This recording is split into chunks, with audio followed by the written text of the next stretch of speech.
religieux, j'espère qu'ils sont là.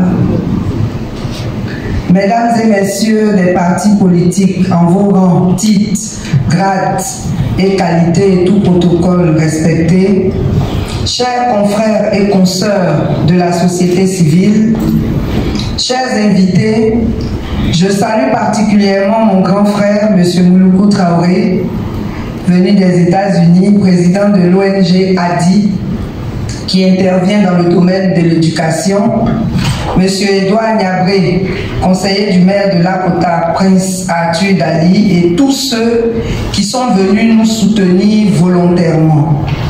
Chers membres de ACI, grâce à qui nous en sommes là, vraiment merci à chacun. Chers amis de la presse,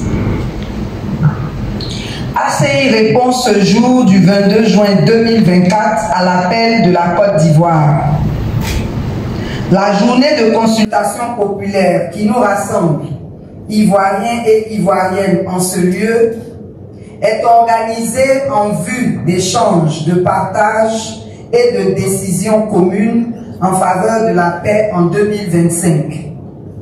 En dans votre présence si remarquable, à l'invitation de Alternatives citoyennes ivoiriennes, la plateforme des organisations de la société civile que nous sommes, mesdames, mesdemoiselles et messieurs, vous êtes face à un défi de taille, celui de répondre à votre tour à l'appel de la Côte d'Ivoire, une Côte d'Ivoire violée, défigurée, méconnaissable et endeuillée.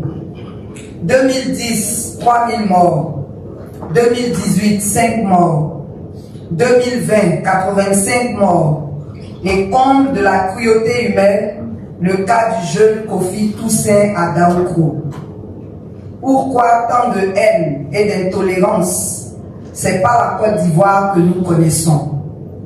Mesdames, mesdemoiselles et messieurs, nous nous sommes à ce jour posé deux questions. La première est celle de savoir pourquoi les élections, particulièrement la présidentielle, devraient toujours être marquées par la violence et des morts. La deuxième préoccupation est celle-ci. Quand et comment ce cycle dévastateur de vies humaines va-t-il s'arrêter? ACI nous invite à sortir de ces questionnements quotidiens, ces questionnements malheureusement sans réponse, pour nous inscrire désormais dans l'action. Oui, dans l'action. Je répète, dans l'action. Une action concertée et solidaire en vue du changement que nous souhaitons tous rassembler ici. Chers Ivoiriens et chères Ivoiriennes, le pays nous appelle et le peuple nous attend. Notre devoir ce matin est de répondre aux préoccupations de nos concitoyens. Ce jour du 22 juin 2024, nous sommes réunis pour lancer les bases et le cadre d'une unité d'action. Arrêtons de nous camoufler derrière des prétextes inexcusables pour justifier la léthargie qui mine notre désir de faire de la Côte d'Ivoire un État démocratique, de paix et du vrai vivre ensemble. Pour y parvenir, nous devons nous pardonner les uns les autres, nous devons faire le deuil de nos suffisances pour reconnaître notre part dans la survenue des violences qui alimentent les élections dans notre pays. Se soustraire de la responsabilité collective et accuser un tel ou un tel autre dans la commission des massacres, des affrontements, des guerres est intolérable, est une intolérable fuite en avant. Ayons l'humilité de reconnaître que la Côte d'Ivoire, une et indivisible, a besoin de chacun de ses fils et de ses filles pour bâtir des institutions fortes et non des dirigeants forts. Ayons l'humilité de faire passer la Côte d'Ivoire avant tout autre intérêt égoïste, planique et tribal. Dépassons nos différences et nos divergences pour nous rassembler au chevet de notre chère Côte d'Ivoire, notre seule et unique patrie que nous aimons tant. Il y a eu plusieurs échecs dans le passé, mais cela ne devrait pas nous empêcher de réinventer d'autres solutions.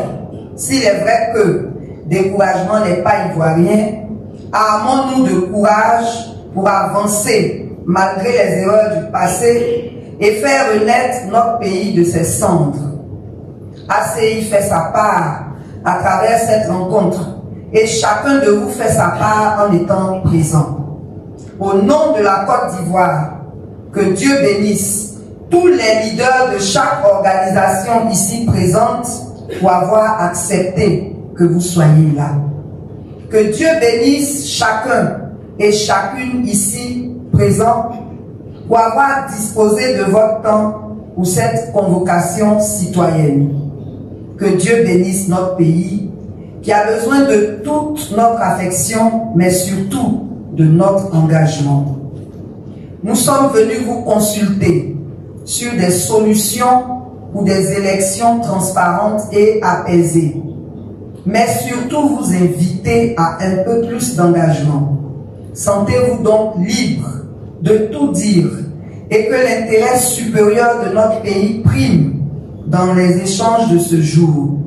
Encore une fois, merci à chacun. Bons travaux à nous et que Dieu vous bénisse. Je vous remercie.